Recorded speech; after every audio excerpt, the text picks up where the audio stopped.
Hi guys, James at Rampant Lion Reviews again for you today with another beer review. For this one we have a little bit of a special review. This will be the last one that I film in Scotland for a good little while, and I saved a beer that I thought was really kind of fitting for the occasion to celebrate this one. So yeah, for this review we are going to return to a brewery that has featured on the channel many times before. In my opinion, these guys are one of the best, if not the best, all-rounded brewery in Scotland. They're certainly one of my favourites too, and I would say that they're best known for their kind of old school West Coast type IPAs actually. But the beer we're having a look at today is a style that I have had from them before. You could call this beer style my native beer style too, but it's one that I know they do very well. And this is a kind of more beastly version of it actually. So needless to say, I'm very, very curious to see what this beer is going to have in store for us. So hopefully it's another good beer. Hopefully it makes for an interesting review, and as always I hope that you guys watching enjoy my take on this one as well. So yeah, for this review then, we are going to head down to the Scottish Borders region. We're going to go a little bit inland from the east coast to Galashiels, and that of course means that we're going to have a look at yet another beer from the wonderful Tempest Brewing Company. So this particular beer is called Horizon Watchers. It comes in at 14% ABV, so potentially one of the strongest beers that we've had from these guys, if memory serves me correctly. And this one is a barrel-aged Scotch ale, or an imperial Scotch ale as they're calling it on the bottle.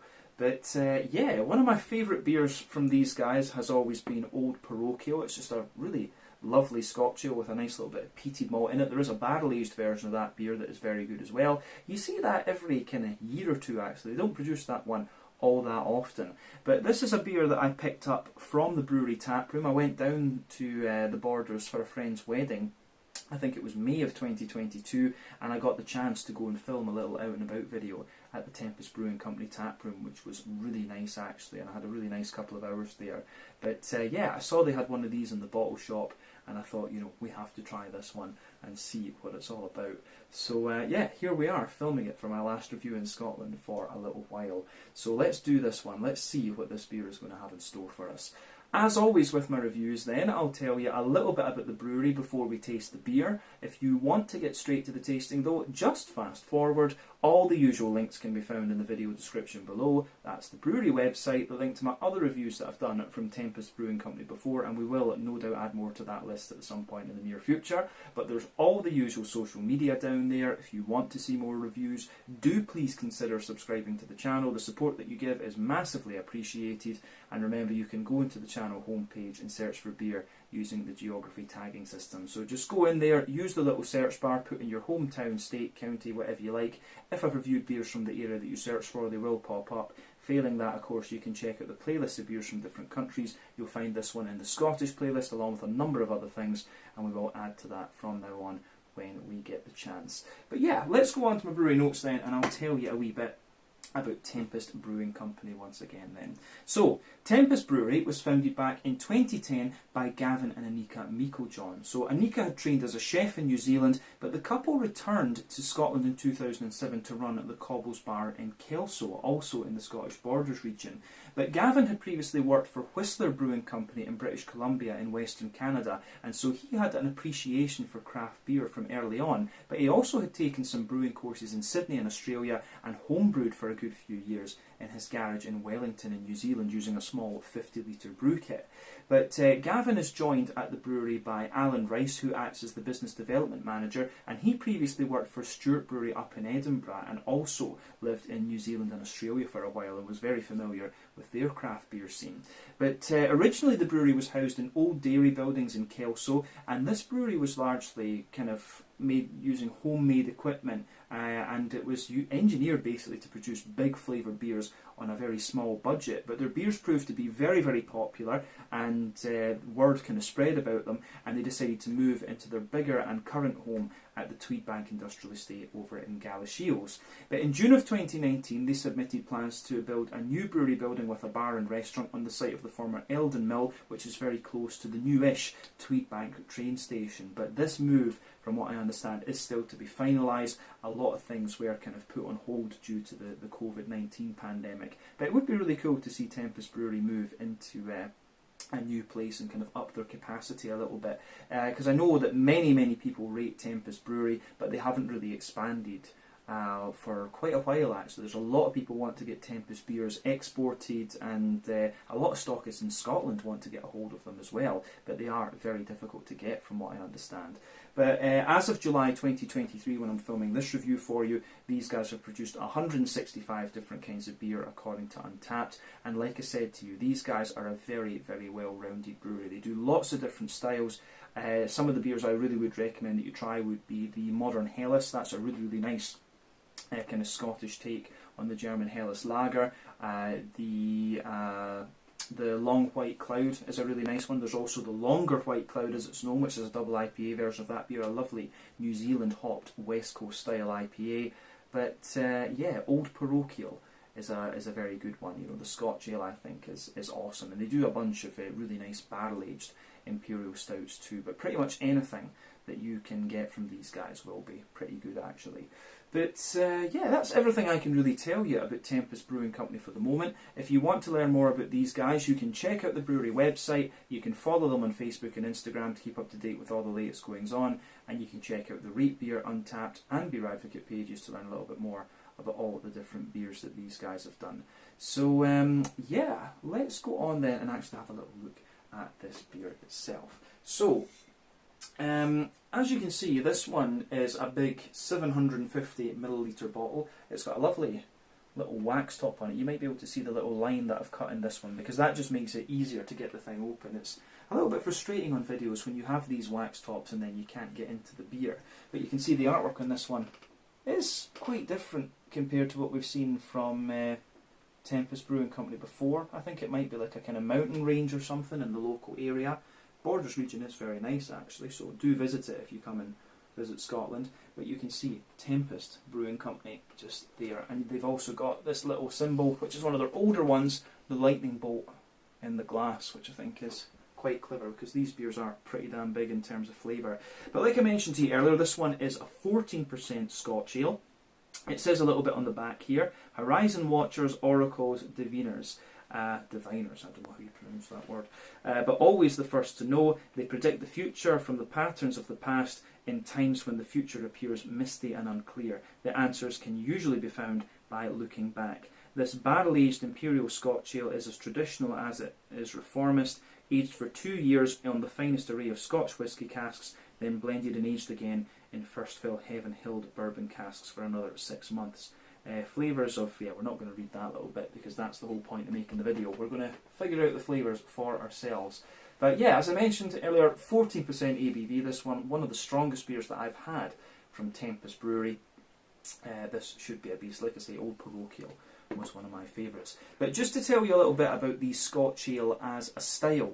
So as I've mentioned on the channel many times before, the way that Scotch ales were rated was based on the shilling system. So remember, the shilling was what was used with pound sterling before it was decimalised. It's signified by like a kind of forward slash and a little dash. So Scotch ales, you had 30 shilling, 40 shilling, 50, 60, 70, 80, 90, and also the 160s. Essentially, the shilling referred to the fact that the more malt that you put in the beer, the more alcohol that you had in it, and thus you had to pay a higher tax. So the 30 shilling was at the bottom end of the scale, that was the lightest one, whereas the 90 shilling was at the top of the scale. Most modern takes on the Scotch ale American ones tend to be based around the sort of 80-90 shilling flavour profile. You do have 160 shilling beers as well, and those are the ones that are absolute monsters. Some examples I would recommend that you try for the more kind of traditional old school one. You want to have a little look at the Old Jock from Broughton Brewery, also in the kind of Scottish Borders region. But if you want something a little bit more modern, I guess you could say, then as I say, Tempest Old Parochial is a very good one. And another very good traditional one actually would be Track Your House. Some of their beers are really awesome. The 160 shilling is great. They've got the Lady Nithsdale and a few other ones that are really good as well. I still need to check out a few more of their beers, to be honest with you. But yeah, Old Jock is very accessible. That's a good one. Anything from Track Your House is going to be solid. And then yeah, Old Parochial from Tempest is a really nice modern take on this style. But yeah, I think at this point we can get this beer out and have a little look at it. So my bottle opener, here we are. Hopefully this beer doesn't cause us too much trouble when we try to open the thing. So let me just get a grip under this. Now guys, unfortunately we're going to have to pause the video and edit this together. So I'm going to take a chunk out of the wax and I'll be back in just a second. Alright guys, well, with the aid of some lovely tools, we managed to get a chunk out of the wax. Scissors and my dad's old school little sword letter opener seems to have done it. Right, let's get this guy out. Let's do this. Aha, there we go. Nearly. Aha. Got it. Got it. Bent the shit out of the bottle cap, but it's open. That's what we need. So, yeah, there we are. That's pretty thick wax on that thing. It didn't look that bad when when I was looking at it. But yeah, let's get this guy out into the glass and see what it's all about. I have to say this looks beautiful. So there we are. That's about half the bottle out into the glass. I'm going to share this one with my friend that's visiting and also with my dad if he wakes up, because sometimes he does. We'll need to see. But yeah, there we go. So this looks good. You can see that it's poured pretty much as you would expect from a Scotch ale, to be honest with you. If I shine the light through this thing, it's got a lovely kind of very dark chestnutty colour to it. It's not got much of a head to it. I mean, it's been barrel aged, it's 40% ABV, it's not going to hold its head all that well. Scotch ales at very high ABVs tend not to, but you can see there's a little bit of a kind of bubbly ring around the edge of the glass there. I kind of describe the colour of that as being sort of fawn or ivory coloured, something like that. But yeah, there's just a few little wispy bits sitting on the surface of the beer there, but it does look very, very nice. As I say, lovely, very dark chestnutty colour to it. It's got a wee touch of a kind of naturally hazy sort of thing going on with it as well. You can see that with it. But remember, the colour of your beer depends on a few things. One, the type of malts that you use. This goes a long way to determining your EBC rating. Two, length of your wort boil is going to play a role, because the longer you boil the wort, the more the sugars caramelise, and thus you get a darker colour of beer. You can usually tell if that's happened because of the nice leathery brown sugary flavours you'll get. But any barrel aging that you do or adjuncts you put into the beer can affect its colour too. With Scotch ales, barrel aging can affect the colour slightly because it is a brown beer rather than being a black beer, and the black malt obviously is going to dominate much of the colour. Special B, Carafa, these kind of things too. But yeah, adjuncts, it's not too common to put adjuncts into Scotch ales actually. But yeah, one or two little bits of sediment just kind of floating around in this one too. I'm not sure exactly how old this beer is, but I bought the bottle a little bit over a year ago. I'm pretty sure it was May 2022 that I was back in Scotland and bought this bottle. But yeah, it will. I think it had been. They only had a few of them left, so I think maybe this one had been produced a little bit before that. So don't know, but Scotch ales will age away quite nicely for you. Not too much in the way of visible carbonation with this one, but yeah, that's kind of evident from the lack of a head.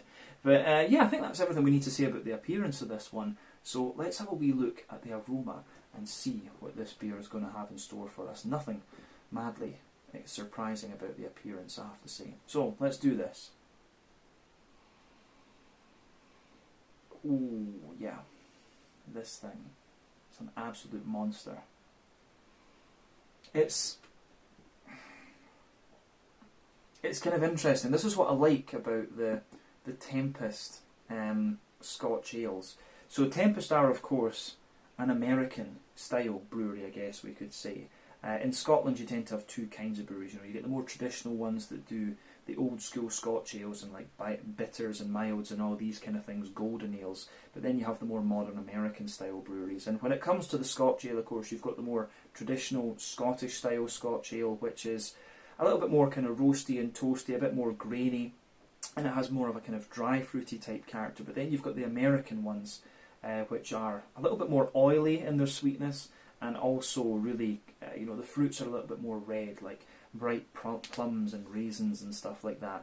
And the thing that Tempest do very well with this style, in my mind, is they kind of straddle the line between the two. They give you a bit of the old world and a little bit of the new world, and you can smell that going on in this one as soon as you take a little look at it.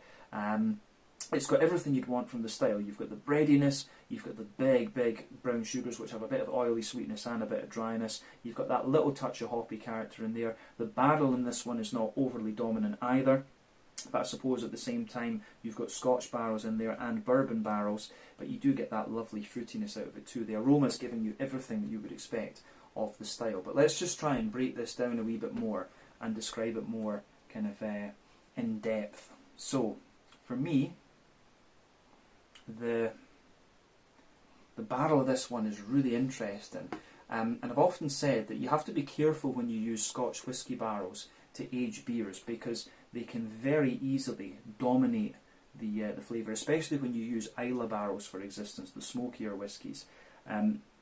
But the thing you can really get out of this one is the mix in the oak. You get a little bit of dryness out of the oaky character in this one. It's the wood that sort of forms the backbone of the aroma, so you can smell the nice smooth European, so there's a nice dry and very slightly spicy European oak, but then you get the smooth, slightly vanilla type American oak out of this beer too. And remember, these are two different species of tree. The American oak and the European oak have a very similar genus, but they are different species of trees. You can see that from the leaves and so on.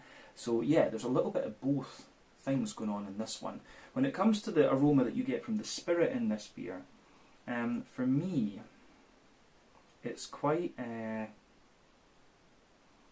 for me, it's interesting because you can smell the bourbon kind of comes out on top, and I'd say the bourbon is a little bit more prominent than the Scotch ale, but aging it in bourbon barrels is going to take the effect of the Scotch whisky down a little bit, which is maybe a good thing, because as I say, Scotch whisky can dominate quite readily. But I get the impression from the spirit, I think they've used at least one Islay whisky barrel in this one. I'd be very curious to know, because the smoky character that comes out of the spirit is a little bit drier, which could be like Ardbeg or Lefroy potentially. But it does have, you do get some of the slightly sweeter and more, you do get quite a little bit of a sweeter, more brown sugary note out of it too, which could be maybe some sort of Speyside cask, or it could be that they're using, they say an array, so I'm guessing it's a few, they could be using like a little bit of Cal Isla or something. Cal Isla has that little bit more dry, brown sugary, smoky character to it. But yeah, the spirit has quite a lot of stuff going on. You can smell the drier aspects of the Scotch whisky and the more kind of peaty aspects in there, the grassiness and the smokiness and all of this. But then you do get a little bit of the sweeter bourbon further forward on the nose too. So as I say, you've got a mix of woods and a mix of kind of spirit going on in this one, which makes the beer itself really interesting. But the barrel doesn't dominate the aroma in this one. It's really just kind of adding depth to the beer, which I think is great. But on the malty side of things, if we move on to the actual beer itself rather than the barrel, if that makes sense, you've got a lovely sort of almost rye bready bread crust forming the backbone of this beer. Above that, of course, you're getting some big rye bready notes. There's a little bit of a kind of wholemeal, a Scottish like wholemeal brown bready type character coming out of this beer too. Little touch of nuttiness coming out of it as well. Yeah, a little touch of nuttiness just coming out of it too.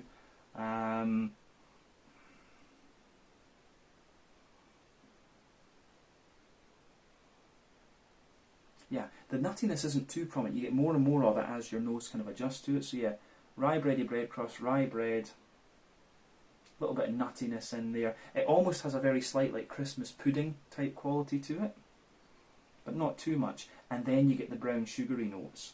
Now the brown sugars are a little bit hard to kind of zone in on when you're looking at the aroma, because there's a few things going on. And of course you've got quite a little bit of brown sugar coming from the bourbon barrel and a little bit from the Scotch whisky barrels as well.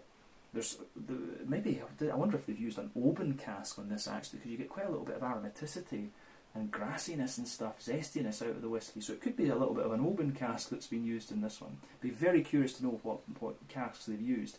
But yeah, in terms of the brown sugary side of this beer, It has a little bit of leathery brown sugary character to it, which could indicate a longer wort boil. We'll be able to notice that a bit more when we actually taste the thing. But yeah, you've got a little bit of toasty brown sugar in there. You do have a little bit of that more treacly molasses kind of thing with this beer as well. And then you've got a wee bit of, you know, McVitie's digestive biscuit and a straight up sweet caramel coming out of it too.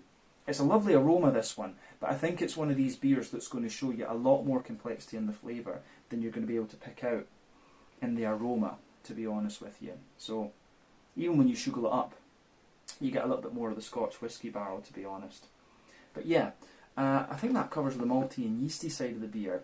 In terms of the hoppy side of things, it's kind of what you'd expect, and you have to remember this is barrel aged too, so a lot of the hoppy character will likely have dropped out of this one. But you still get some of it. There's a little bit of earthiness in there, there's a little bit of herbal character. I'm wondering if potentially Bramling's Cross has been used in this one. That's a very popular hop to use with English barley wines.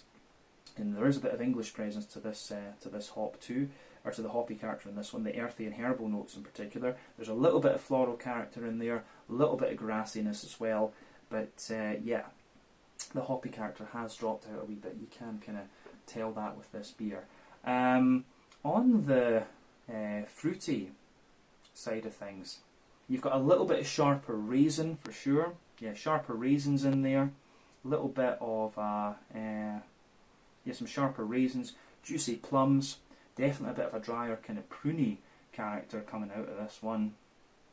And yeah, raisin, plum, prune, and then you do have that little bit of, as I say, you've got a little bit of a daty kind of note underneath this one. You start to get some phenolic character out of this as well, you know, like cough syrup, medicinal type things. There's a little bit of that going on. Lovely wee bit of kind of juicy fig, and a little bit of a kind of blackcurranty, blackberry sort of thing too.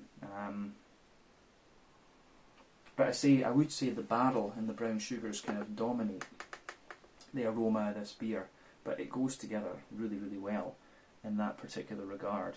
So yeah, aroma-wise, this is pretty damn interesting, I have to say. So always take a little bit of time to just ponder over the aroma of the beer before you get stuck into it, but I think we should have a taste of this one now and see what it's all about. So this one is the Horizon Watchers. I was going to say Lost Horizon there, very good power metal band incidentally, I thought this was Lost Horizon, but no, Horizon Watchers, a 14% Imperial Scotch Ale aged in an array of Scotch whisky barrels, and then Heaven Hill bourbon barrels after that from Tempest Brewing in Galashiels in the Scottish Borders.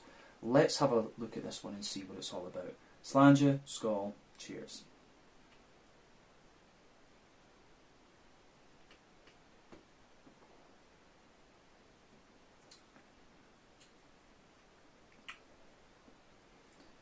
This thing is an absolute monster. It's got a really interesting impact flavour as well. When you take this in, it's really lovely and sort of smooth and almost kind of silky. Then you start to get a bit of the dryness and the smokiness from the barrel. Then the whole thing mellows out and you get the nice dryness from the wood. You get a bit more of the bourbon barrel into the aftertaste. And then you start to get some of the bready and brown sugary characters coming out of this beer. This is awesome. It's very different from Old Parochial, very different Scotch ale, but equally good. Equally good, this one. Yeah, let's just say that Tempest Brewing, when it comes to the Scotch ale style and the kind of modern interpretations of it, these guys really, really know what they're doing, and you wouldn't expect anything less from one of the best breweries in the country. These guys are awesome. You know, Tempest Brewery, cannot speak highly enough of them. But yeah, let's just try and kind of break this beer down and describe the flavour for you a bit more in depth, as we always do. This one's going to show more and more character as you let it warm up, of course. You can tell that as soon as you taste the thing.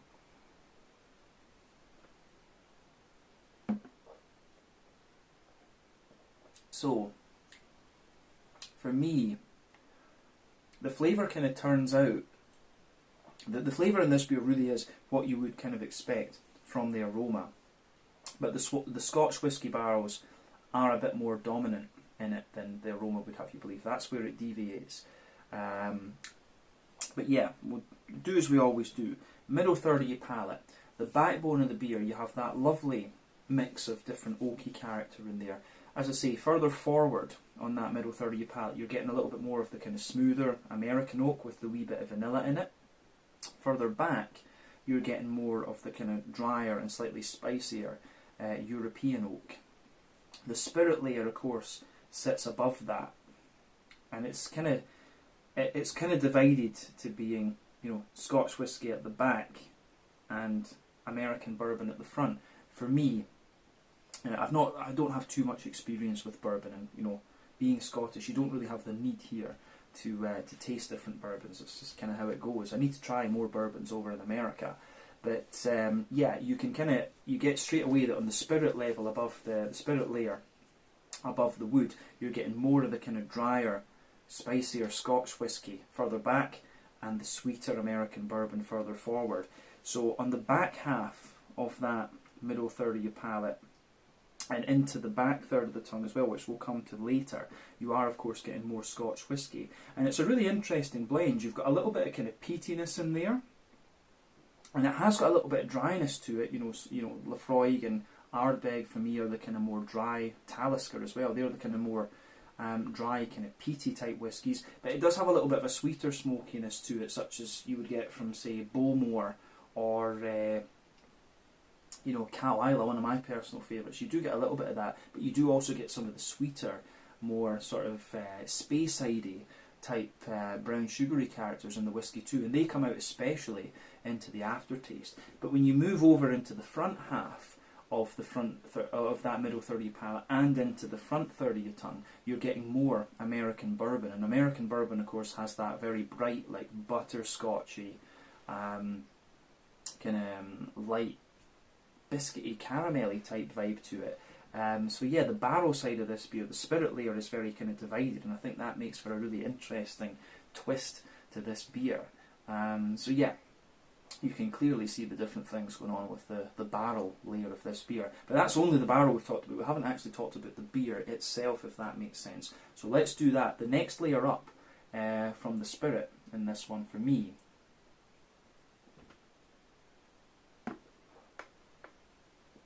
Yeah, for me, the next layer up in this beer is the bready character. So you've got this lovely kind of rye bready, quite dry and toasty bread crusty layer. Above that, you have a wee bit of a more, above that, you've got a little bit of a more kind of, I would say, you do get the rye bready bread crust. Then you get a kind of sweet, slightly caramelised rye bready layer above that. Then you're getting this layer which is almost like a more kind of like brandy or bourbon soaked fruit loaf. It's kind of like that. And then you get a kind of more straight up wholemeal brown bready character sitting on top of that. So you've kind of got 3 or 4 layers to the bready side of this beer. There's a little bit of nuttiness kind of infused into that, which comes out, which is really nice. But then above all of that, you start to get the brown sugary character coming out of the beer.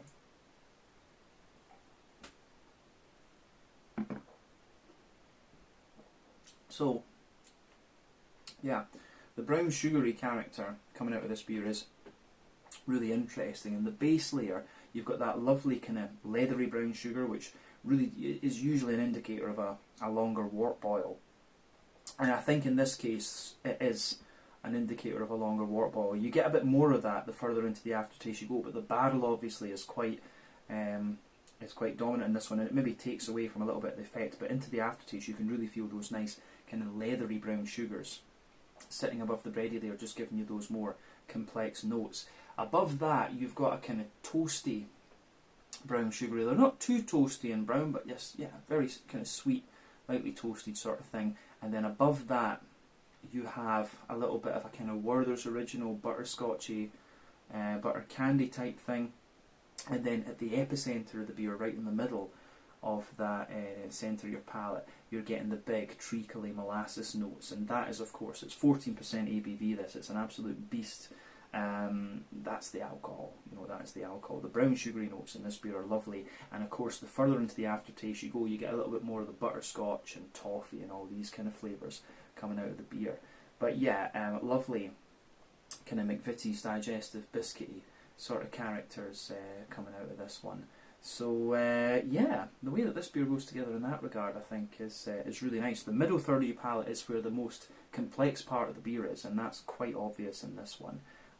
But lovely, lovely stuff, this actually. It really does, as I say, straddle the borderline between the modern American take on the style and the old school Scottish take. So that's the middle third of the palate covered. Let's go to the back third of the palate. As I've often said, the back third of your palate will give you similar flavours, just at different intensities. But do remember that general trend with your palate, that sweeter flavours will come out further forward, more dry and bitter flavours will come out further back. So yeah, the base layer on the back third of your palate is that nice oak. It's that nice kind of more dry, oaky kind of European oak sitting there. Then you've got the Scotch whisky spirit above that. We've talked about the kind of flavour components of that. It just feels a little bit drier, of course. Then you've got the kind of rye bready bread crust, which I think is great. So lovely rye bready bread crust in there. And then above that, you get the kind of sweet caramelised rye bread layer, which feels a little bit lighter and more airy. Then you've got that kind of almost brandy, bourbon-soaked, sweet fruit loaf brown bready character. Then the wholemeal brown bready character sitting above that. And then the brown sugars, the leathery brown sugars and a bit of the toasty brown sugar just creep over the top of that, and that concludes the kind of malty part of the back third of your palate. And above all of that, you're getting some of the yeasty notes. So let's just focus on those yeasty characters a little bit.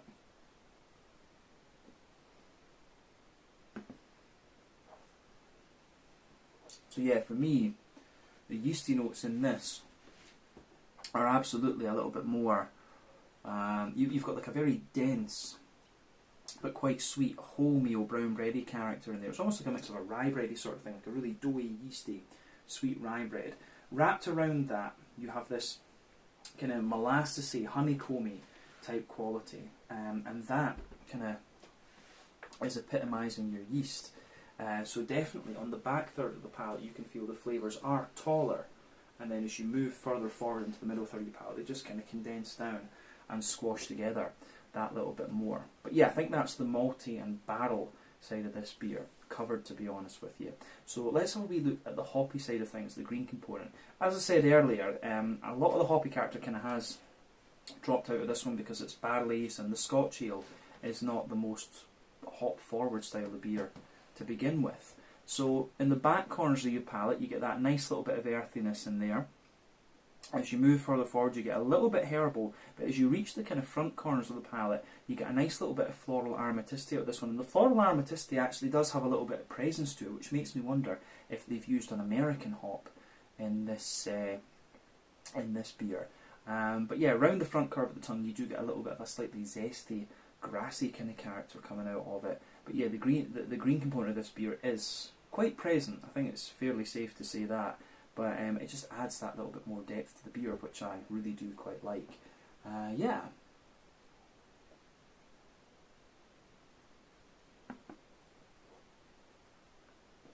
So, in terms of the green component, I think that's everything we need to say. But on the fruity side of things then, the front third of your palate, let's have a wee look at that. So, the border region between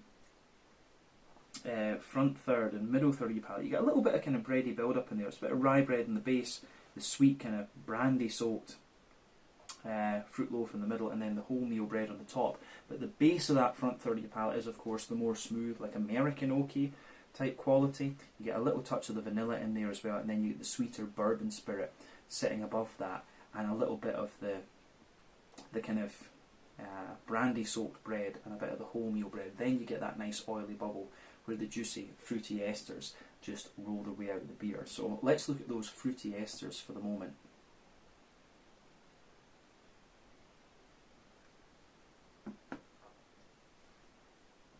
So yeah, the fruity esters in this beer are absolutely lovely. When you take it in, the fruity character, I would say, is kind of interesting. It has a little bit of a barley winey note to it in that sense. There's a lot of dry fruity character with this one.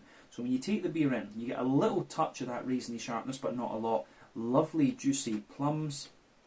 You've got a good little bit of a kind of pruny type character in there as well. So you have raisins, plums, prunes, and underneath that, as you reach the surface of that back half of the front third of your palate, there's dates in there. There's the sultana, you know, the dry kind of white, green, grapey notes. And as you move further forward toward the middle of that front third of your palate, you're getting a mix of like oily pear and a very slight figgy character underneath. As you move into the front half of that front third of your palate, you start to get a little bit more of the kind of sharper and juicier red fruit.